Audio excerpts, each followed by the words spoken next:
Hello guys, this is Carrero, and this is another game for the series of videos for YouTube. I hope you enjoy it, and you already know how does it work. Basically, I'm playing against some of you, and then you say the things that you think are happening on the board, and then after the game, I'll give you my feedback on what do I think is happening, and what you should improve in your thought process. So see you around if you are interested in on doing this with me. It is totally for free. You can send me a message, or you can make a comment, or you can go to my account on Lichess and send me a message and say, "Hey Paul, I would like to do this. I think this is fun." I have already had some games with some people, and it has been really nice. It has been a really nice experience. So see you around, and hope you like it. Okay, I'll play e4 because I like playing e4 usually.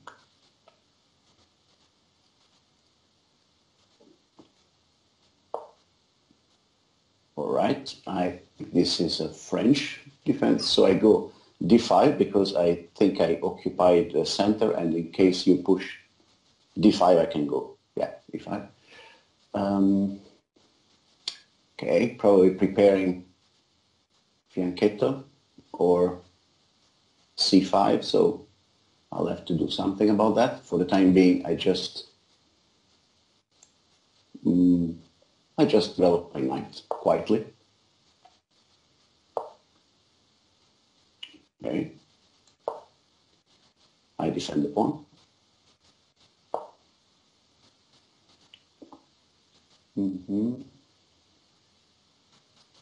Well, I think, what should I do about that?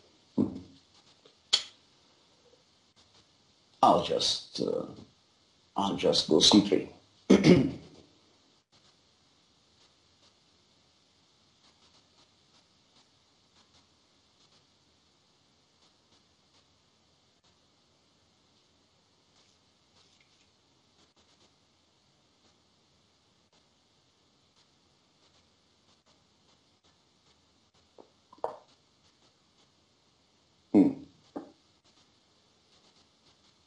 So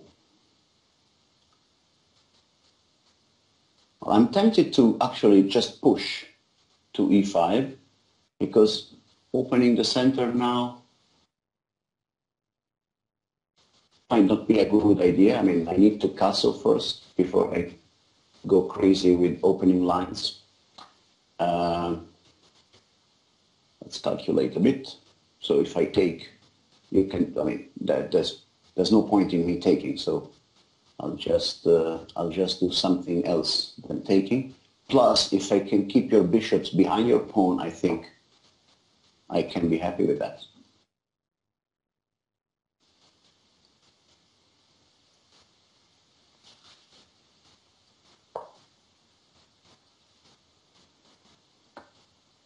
Okay, so that knight, where is he going? Where is he going? I think there's no particular threat right now, at least not that I can see. We'll see later.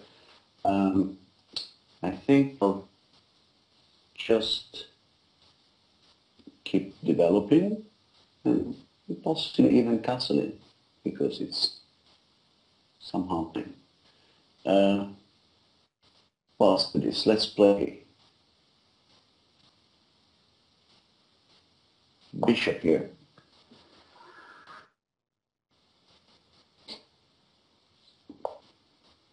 Okay, I think you're planning to go knight f6, knight, what is it, g6, bordering my bishop. Should I be concerned about that? Possibly. But I can always, if I want, I think I can always exchange that knight with my bishop. I don't know.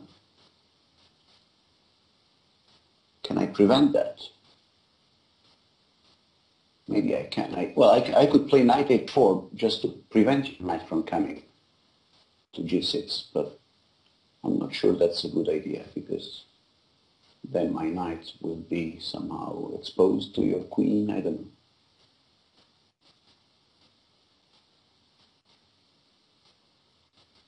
Well, let's just castle.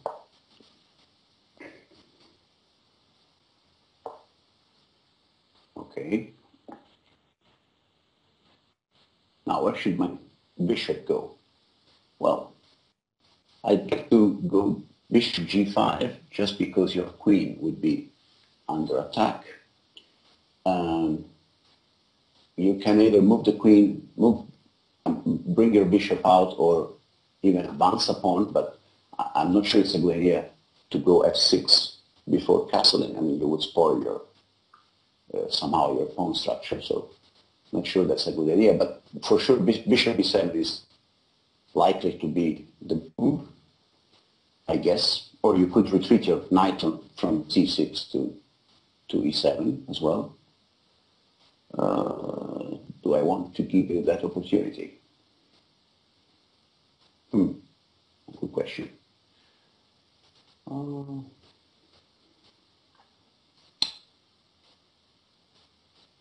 Well, if I capture the knight, you will capture with the pawn on h7. So h7 takes g6, which would allow your rook to. Are you giving me time? Thanks. Sorry, I forgot I have time constraints.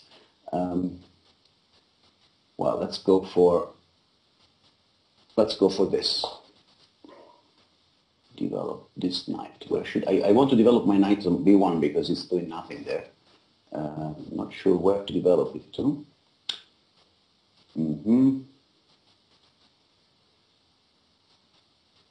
Maybe. Well, let's go knight d2.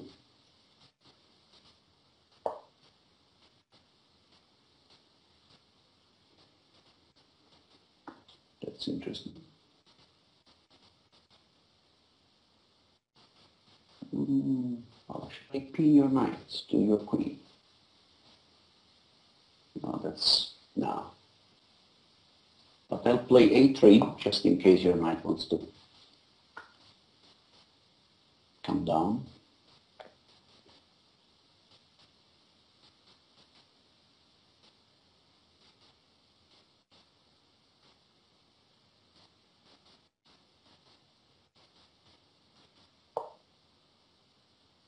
Yeah.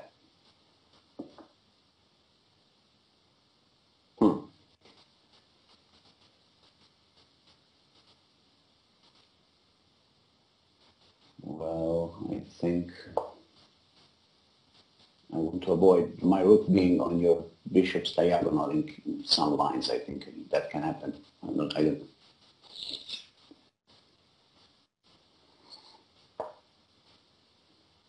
Okay, you cancel finally. At least I know where I have to aim to. All right. Queen c2 looks interesting because I'm kind of piling up some power against your king. Let's see what happens.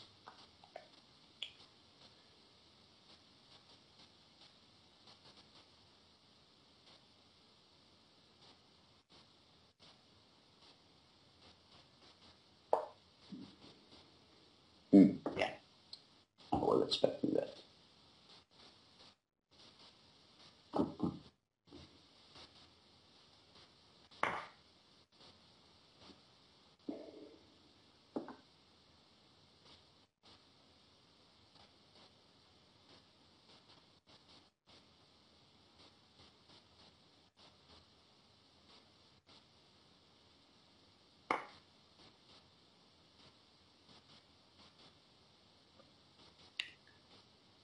Okay, that's interesting. So,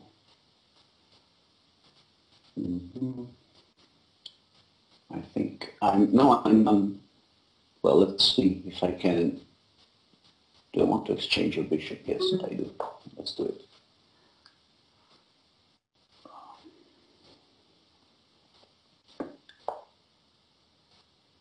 Okay, that's nice, I think. Well, you can retake with the queen. Mm. Not good.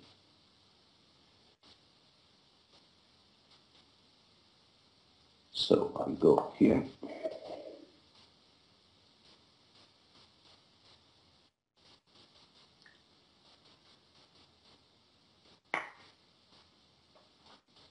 Okay.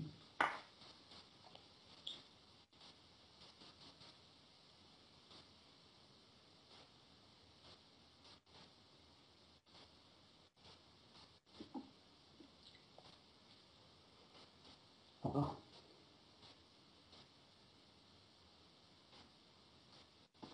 Let me know if I need to give you time as well, please. Okay, thanks.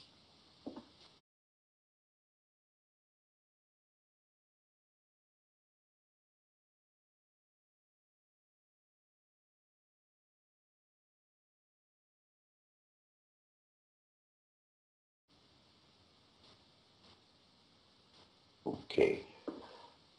How can I do something interesting here? I'm tempting to bring my rook over to the H file. That's but that I feel I'm missing something here in terms of pieces, piece coordination. I mean,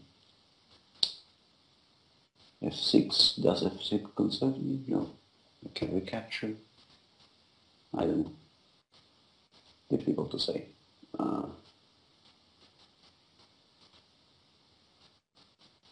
Let's see what happens.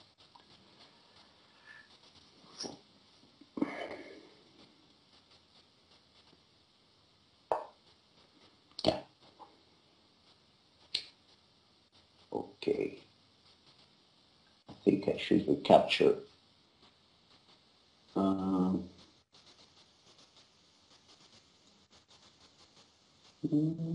The pawn. Okay. And let's bring the bishop somewhere safe. Kind of like here.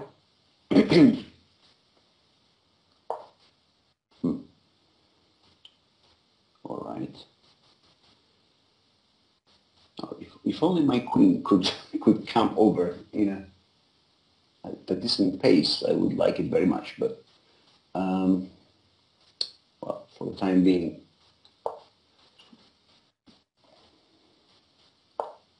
yeah, I knew it.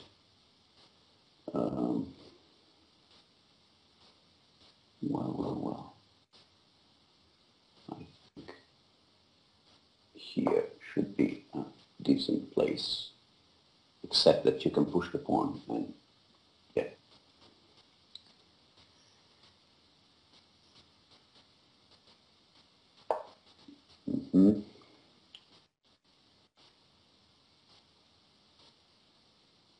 Yeah. I'm not doing it right. Oh, come on.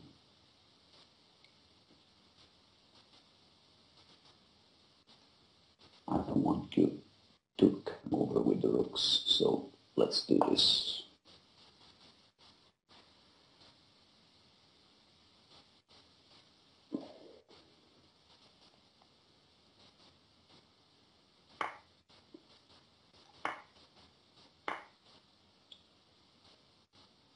And now I have to be very careful because I think, how did I end up in this very bad situation? Okay, so I have to parry my front piece. Yeah. Oh,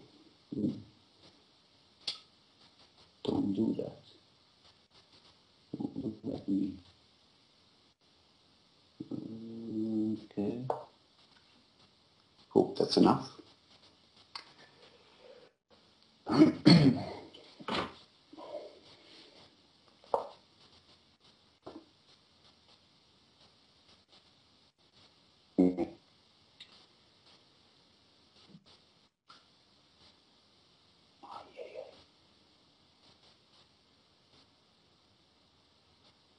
is not going well. This is not going well at all. Okay, something like this. I'm trying to attack your f4 pawn to bring my queen over, but I don't think I will have time to do that. Yeah, that's... Okay. Oh, gosh.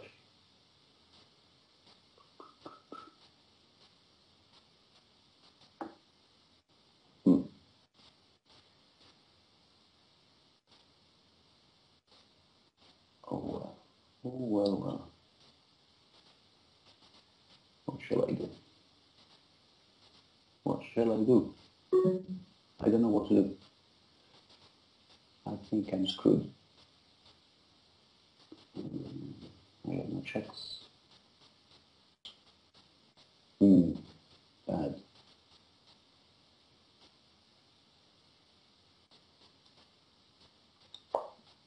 Well, at least I make room for my king to escape, to fly away or something. Yeah, you can take, of course. And now you... Yes. Oh, man. Okay. This is going to be tough.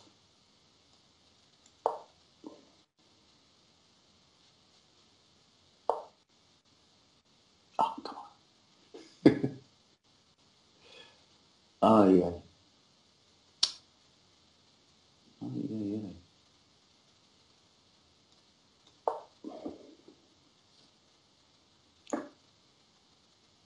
I don't know what to do. I think I'm lost. All these things. Yeah. So we're gonna take a look and we're gonna see what we can improve here. So e4, right? E6, nothing extremely crazy. D4. Oh, sorry, side. All right, perfect. So d4, b6, right? Usually people here will play d5, but I thought that's kind of too known, you know, like everybody's expecting you to play d5, and probably you have played some games like that before. And I thought, well, let's get out of theory, or let's get out of normal moves, and let's go to something crazy so that I am forcing you to think, right? So b6, and b6 is just a move which intends bishop d7, right? Nothing extremely crazy, normal game. Knight f3, you are developing your pieces here, bishop d7, bishop d3, and c5. Oftentimes in this opening, you want to attack the pawn which is not defended, like if the pawn which is over defended is e4, you want to attack d4, and if the pawn which is over defended is d4, then you want to attack e4. So that's more or less how it works with this opening. So as you were defending e4, I thought, well, I'm going to attack d4. So nothing really crazy, c5, c3, and d5. And now we're more or less in a normal French defense. The only problem with the French defense is that this bishop here on b7 is really bad, you know, because this pawn chain is obstructing the moves that you have with your bishop. So that's really bad for me.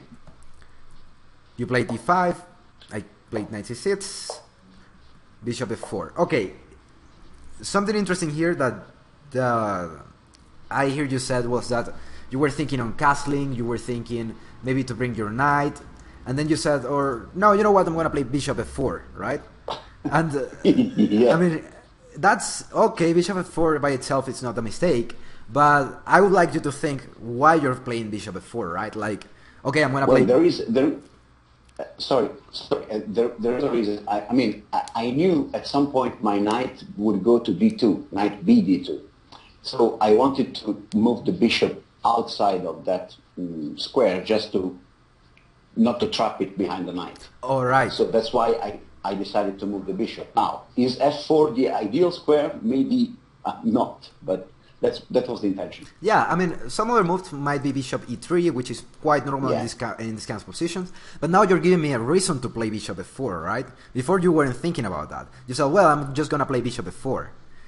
But now you're giving me a good reason why you want to bring your bishop out before bringing your knight, so that your knight actually can go out without obstructing your bishop. Now that makes a lot of sense, right? Yes. So at the moment you said, well, I'm going to play bishop f4, because you were thinking castling or what do I do here. You say, well, I'm going to play bishop f4, right? I want you to think like you just did right now. Like, okay, I'm going to play bishop f4 because if I do not move my bishop right now, then when I move my knight, my bishop is going to be trapped. And it's going to be more difficult for me to get it out. So that... Well, that's what I thought in my brain, but I didn't have the speed to I wasn't quick enough to say it aloud, but I thought about that. Then it's perfect. So bishop f4, nothing really crazy here. Knight e7. Oftentimes in these... Yes? Quick question. All right. Would be bishop g5 a better move? Just to create a threat against your queen? Well, in this position or before? Instead of bishop f4, okay, just bishop g5. Bishop b5 here in this position. Well, let me think a little bit. Well, bishop g5 makes sense, but I guess I can play bishop b7, right? And then we can trade the bishops, and you're leaving me with this bad bishop here. So bishop b5 might make some sense, because if you think about it, this bishop is like your bad bishop in terms of your pawn structure, right? But yes, I am not quite sure if it is worth to trade these two bishops. I think even though this bishop is your bad bishop, it is a little bit better than this bishop on f8. Because when I move my bishop to e7, then I do not have many moves, right? Well, your bishop on f4, well, it is a little bit more annoying, I think. Maybe your bishop on e3 is a better square so that you can create some pressure on c5 and you can defend your pawn. That's probably the most natural move here in this position, bishop e3. I don't think that bishop g5 is a bad move. Probably that's a normal move as well. But I kind of like more bishop e3, right? Oh, bishop f4 was nice. Nothing really crazy. So bishop f4, knight e7. The idea here usually is to move your knight to f5 or to g6 so that you can finish your development. More or less the same thing that you said before with your bishop f4. I do not want to play bishop e7 because if I do so, then my knight cannot go out. It's like the inverse thing, right? So, yes, knight e7. And actually something that I like here, sorry, I just remember this, I just look at this in my notes, is that here you said, well, what do? I push my pawn or should I take on d5? And you said, well, I'm gonna push my pawn because I do not want to open a lot of lines while my king is on the center. That's a generally really good idea. You know, I will encourage you to do not open a lot of lines when your king is on the center, but also you have to think that if you're trading pawns in the center sometimes, you do not want to trade if there is a way to exploit the weakness of your king in the center, if that makes sense, right? In this position, I guess you can trade, but it's not so good because basically you're probably opening the line for my bishop if I take here, and I think e5 was a good move, right? You said, well, I do not want to open and go crazy if I do not castle. So I think that's a good policy, actually. You know, do not go crazy until you're already castling. That makes a lot of sense. So, okay, bishop f4, knight e7, castling. Now knight g6, right? Knight g6 makes sense. Other moves might be knight f5, for example. But, you know, sometimes people play g4. I was thinking that maybe h5 could have been a move to try to play something like knight e5. But I thought, well, knight g6 makes sense. Here you played bishop g3. So, bishop g3 makes sense. But, yeah, I still think that bishop e3 might make a little bit more sense, right? Because when you play bishop g3, then your bishop is crashing against this pawn and it's not doing that much. While if you play bishop e3, then you have some chances of maneuvering in this diagonal and actually touching this pawn and defending this other pawn. So in general terms, the bishop... Exactly. Like, the bishop on e3 is a little bit better, right? At least in this kind of positions. No, I can see that, At least in this kind of positions where you're playing against some French positions and stuff, the bishop on e3 makes sense. So bishop g3 is not a mistake, but I would prefer bishop e3. So bishop e7. And now you said something that I found surprising. You said, maybe I should trade my bishop of d3 for your knight on g6, you know? And that's something that I wouldn't like to do in this position if I were the white pieces. Why do you think is that? Well, Well, because my bishop is occupying a very nice diagonal. First of all, it has a lot of activity because it can move to several squares. Your knight is not doing anything dangerous there. So basically, I'm trading a good piece of mine with something basically useless of yours, which is not a good idea in general. Exactly. Right? Exactly. That's what I think. That's something that you said. You didn't do that, at least at this moment. But that's something that you said, and I will try to correct that because I think, yeah, this bishop on d3 is better. And probably some good ideas is just finish your development as you did, and try to bring your rooks towards the center and try to attack maybe in the king's side somehow. We'll see that later, right? So, yes. Okay. We will not see it later because I didn't do it. Yeah. Also, something interesting here that when I play knight d6, you say, oh, well, maybe I should play bishop d5, and if I play bishop d5, then you might play knight ce7, right? And you said well, or I was thinking bishop d7 or even f6 or h6. Exactly. You could have played. Exactly. But something that I thought was a little bit odd is that, you know, when I play bishop d5, I wouldn't play knight d7 probably because first of all I get a pin, right? And also I am obstructing this bishop to go out, right? So that's in general terms not a good answer to bishop d5. Maybe against bishop d5 we have bishop d7, which makes sense because now I'm finishing my development and I'm trading some pieces and I do not have a lot of space. So usually it is a good policy to try to trade pieces when you do not have a lot of space, right? So I think if I trade some pieces, it might be right. So bishop d3. Not so in this case, in this case, if I had played bishop g5, to some extent I would have helped you because you could have traded something and you could have got some more freedom to move. Yeah, I think.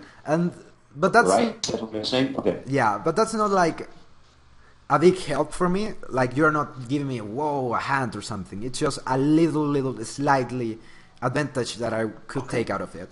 It doesn't necessarily mean that this, I mean, to a certain extent also, on the other hand, bishop d5 is trading this bishop, which is my good bishop, and leaving me with this thing here, which is horrible on b7, right? So it also makes sense. You could have played bishop d5, because, you know, in chess we always have like a counter argument to the things that we do. Like bishop d5 makes sense, and we are not analyzing this with a computer right now, right? So yeah, that's perfect. Nice. So the thing is that we won't know for sure if bishop b5 was the best move here. But I will argue that there are two ways of looking at the position, right? So one of them is to say, well, you're trading my bishop and helping me on this aspect of trading pieces when I do not have enough space. And on the other hand, you're trading my bad bishop, which is this bishop on f4, for your good bishop on e7. And that might be nice for me. So those are like the two ways of looking at the position, right? Okay. About this move at least. So bishop g3, bishop e7, knight d2, queen d7. Here I was thinking something kind of weird. I was thinking maybe I will play something like c4, and then I will castle towards the queen side. Even though it's crazy, that might actually like complicate the game and make you think even more. So I thought that will make sense, but I decided then that after you played e3 that I didn't like that idea so much. But that was another idea just to make you think even more. I'll probably try to do something even more crazy in the next games. So a5. Okay. Yes. And here you said something that I really like. You said, I'm gonna play rook e1 because you might have something with bishop a6 in this diagonal. And that's actually a really nice thought, because look how this is my really bad bishop, right? a5 was actually something that's really common when you have a bishop on b7, which is doing not too much. You usually move your bishop to a6 and try to trade it for the bishop on d3. That's a normally acceptable positional idea. And bishop a6 is something that I would like to play, actually. So you play rook e1 with this idea, which I really like. Then I castled. And you played queen c2, which I didn't like that much, like for you. The reason why I didn't like queen c2 that much is because I'm playing bishop a6, right? I'm trading probably your bishop here, or you have to play something like c4, but I don't think that's too good for you, because then your opponent d4 is hanging. So this bishop here, I'm trading it, right? Bishop a6 is probably the best move here. I thought it, but then I decided that I will play c4 so to see what the position brings in the future. Also, some good moves might have been rook c8, trying to make some pressure on d4, and that's something that, you know, makes some edge raise on your queen, and I wouldn't like you to do so. Like, to put your queen in this square here is not so good, because basically I'm trading it, and I'm trading your bishop, right? So that's something that I wouldn't like. Sorry. Let's say you played bishop a6, okay, right? Right. So my only chance would be to just capture it. I mean, the only thing I could do, because then if I have nothing else to do or something like that. Like, you see what I mean? yeah, I see what you say. Like, you see that probably the best move is to capture on a6, but I would say that you do not have to take, like, you're not in this position right now forced to do so.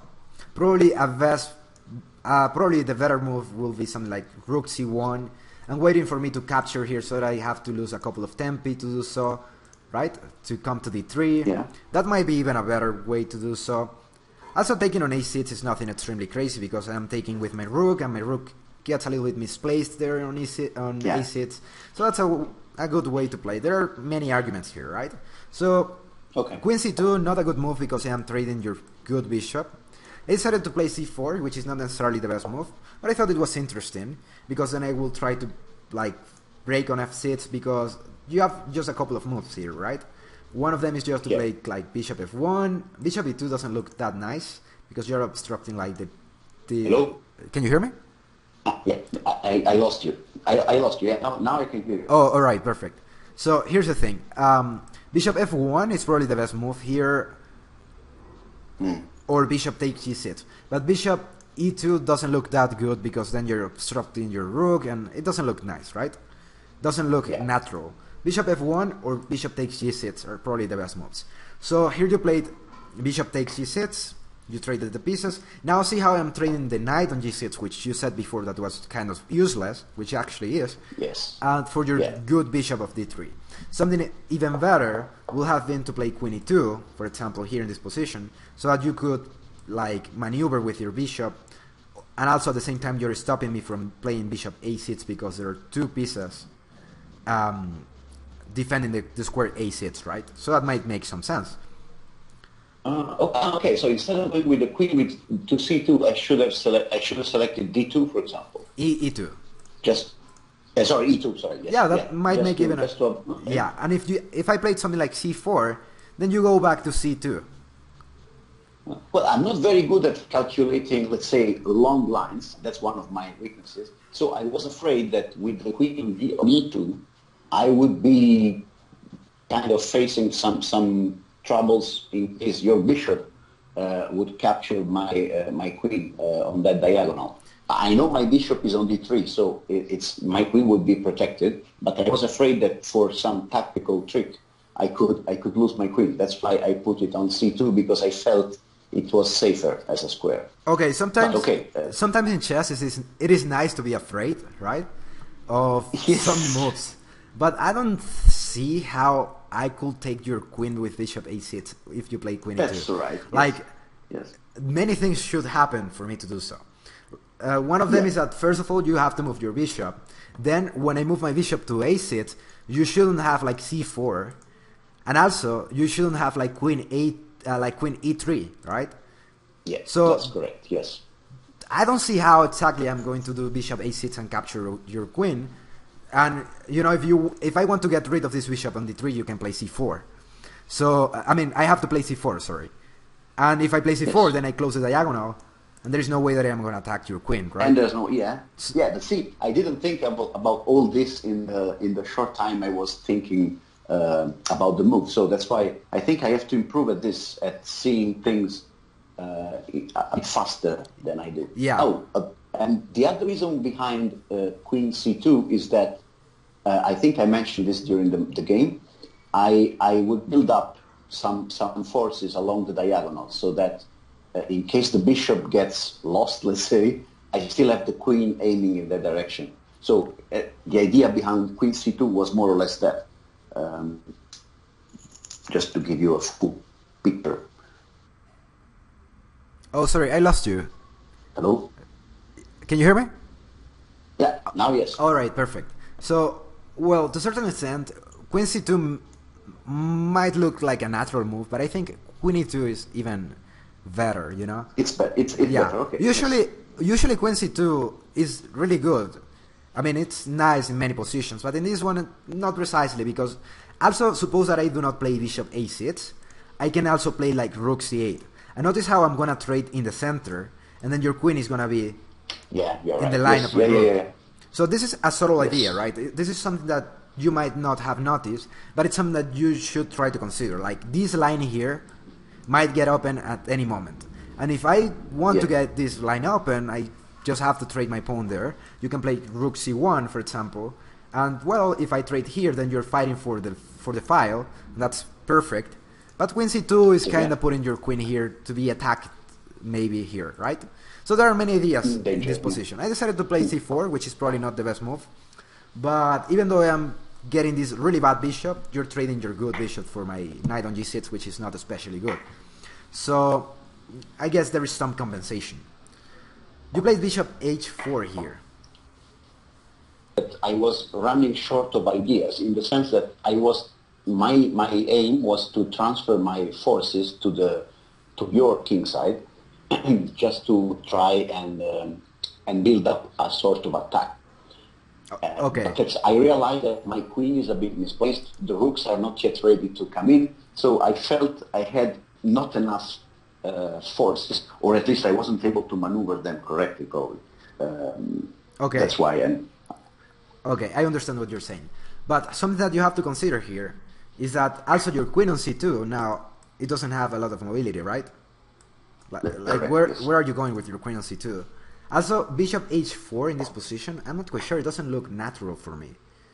It looks kind of natural, like bishop h4, look how you're moving now your bishop from c1 to f4 to g3 to h4 to trade it for my bishop, which just moved one time, right? Yeah, that's bad. Yeah, that's not necessarily too good, because you're moving your piece too many times to trade it for a piece which was moved just once. So I won't say that's necessarily good. Also, if you want to attack on the king side, something interesting might be to move your knight, or maybe play h3, knight h2, and then f4. Of course, your queen here on c2 is not well situated, right? But yes. Also, your rook on e1 is not helping a lot. Maybe your rook on f1 in this position will be better, like, because you may have something like to support f4 at least. Exactly. Yeah. You may have something like knight e1 and then f4, and your rook will be pushing the pawn, right? Also, your queen on c2 here doesn't look that nice if you want to attack. Probably on e2 it looks better. It has more squares there. And a nice idea might be something like this, you know, this. Try to move your knight somewhere here and play f4, and then push. Yeah, exactly. And if you want to attack, that's like the proper way to attack here. But also look something interesting here. If you want to attack, you do not want to trade pieces, right? Because if you trade pieces, then how are you going to kill the other guy? You need the pieces to kill the other guy. That's also true, yes. That's something important for you to notice. Like, if you want to attack the other guy, usually you do not want to trade pieces, because if you trade pieces, then you do not have anything to attack with. So that's something important. Like, if you conserve your pieces and you want to attack, that's nice. You can give yourself the luxury of losing a couple of tempi here, I guess, because of these pieces which are not well situated. I have to make some...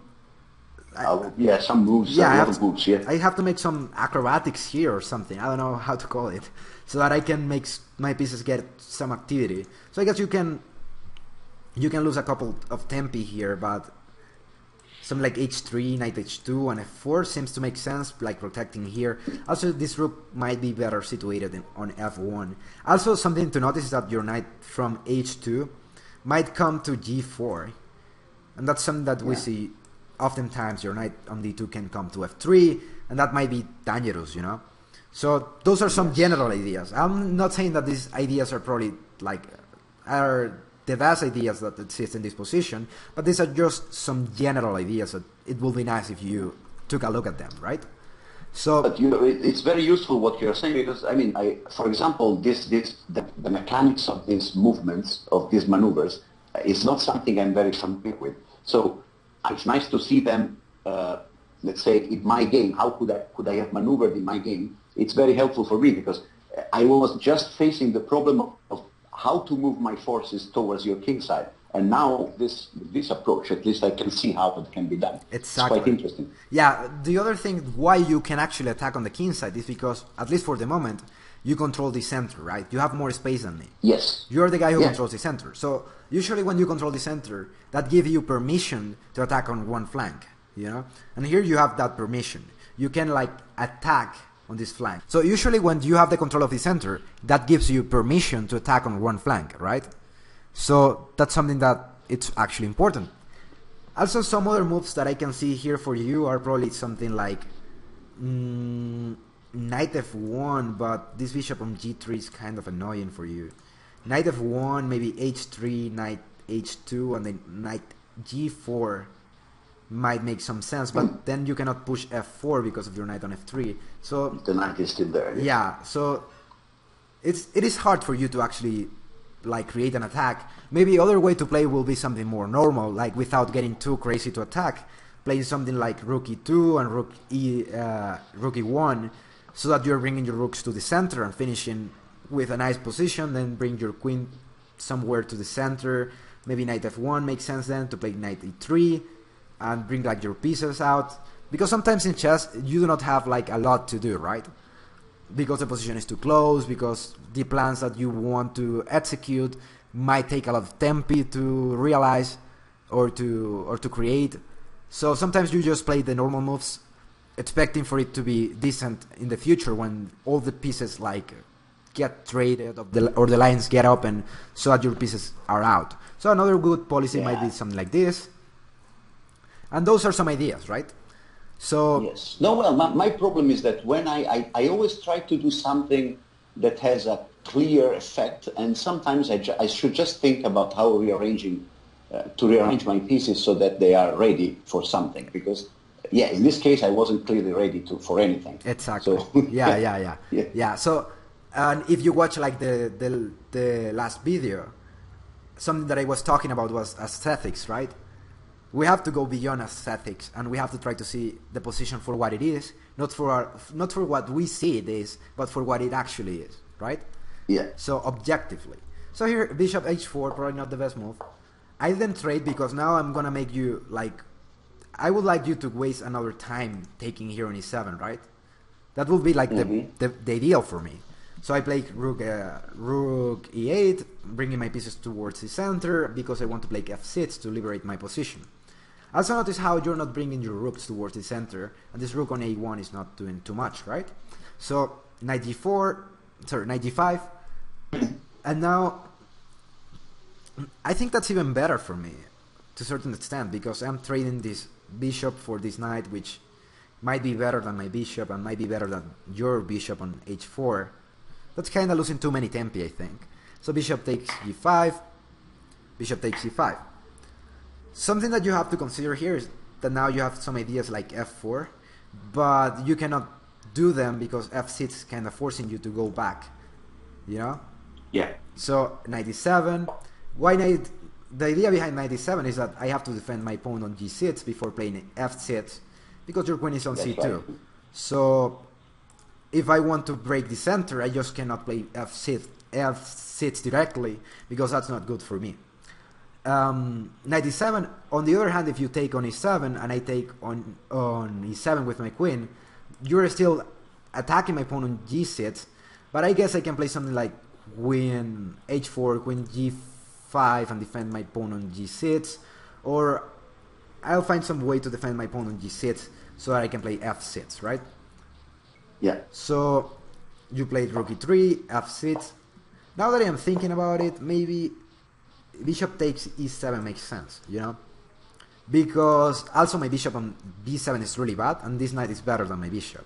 So that makes sense to trade on e7 so that I'm just having this bishop on b7 and you have this knight, which is gonna be great because these pawns are on white squares and because the position is close. So that's something that you should try to consider. Rook e3, now you're bringing your rooks to attack, but it's kind of too late because I have this move which is going to liberate the position. F takes, bishop h6, rook f7, rook h3, knight f5. Now this knight has a nice square here. I'm also touching your bishop. It's okay. Bishop f4, e5, and here I do not understand. I totally lost you when you played rook here. You know? Yeah, that was a completely silly move because I didn't think. Well, I saw that you would capture my bishop. For some reason, I thought it was a good idea to capture your rook and be happy with that. But I didn't realize.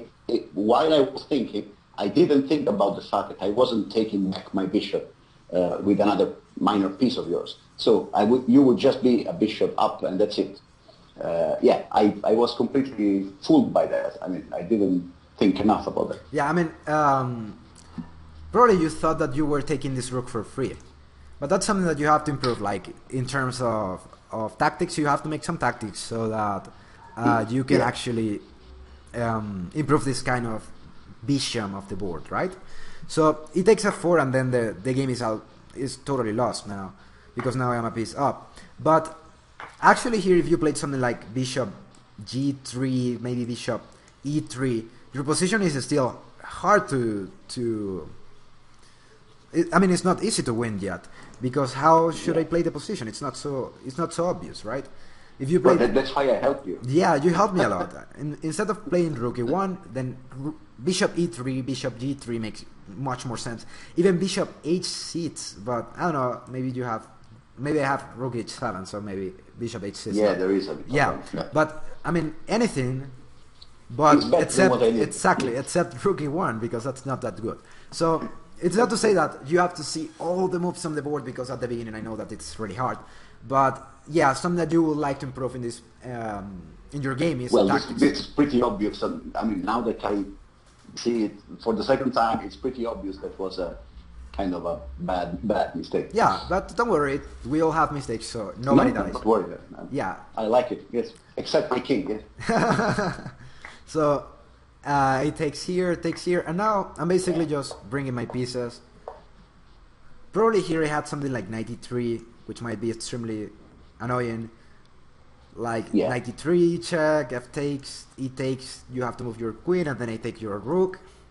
And then it's over. Yeah, that's really... It's already over, but yeah. But yeah, here I decided to play this, and when you play this move here, then it is obvious that now there is no defender here. So I can try to take advantage of your rook, bad situated. And now when I played 93, then everything is hanging, and your position is just falling.